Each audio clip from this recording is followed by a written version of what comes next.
এ হাসান, তোমার যে ওয়াজটা ভাইরাল হয়েছিল এটা একটু করো তো।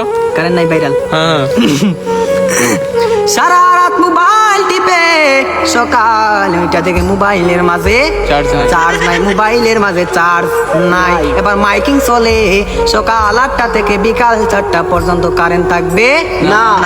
এবার টেনশন আছে না? নাই, সারাদিন কারেন্ট থাকবে না। আর যদি কারেন্ট না থাকে আমার মোবাইলটা বন্ধ হয়ে যাবে, আর ওই পারে কথা বলা যাবে না। এবার ওই পার থেকে রাগ করবে কি করবে না? করবে। এবার যখন বিকাল 4টা বেজে গেল, যেই মাত্র কারেন্ট আসলো আর মোবাইলটা চার্জে লাগাইয়ে টিপানো আরম্ভ।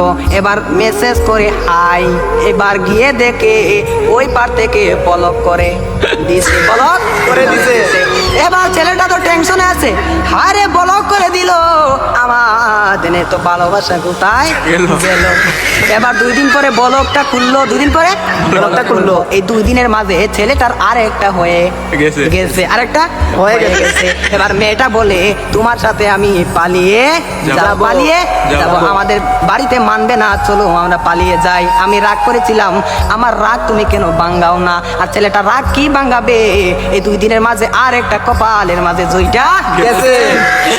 ওই মেয়েটা বলে চলো আমরা পালিয়ে যাই, ছেলে বলে চলো। এবার ছেলেটা মনে মনে ভাবে তোমার একটা শিক্ষা দিতে হবে। এবার মেয়েটা সকালে স্টেশনের মাঝে গাড়ি গুটি লইয়া রেডি। এবার ছেলেটা তো আসে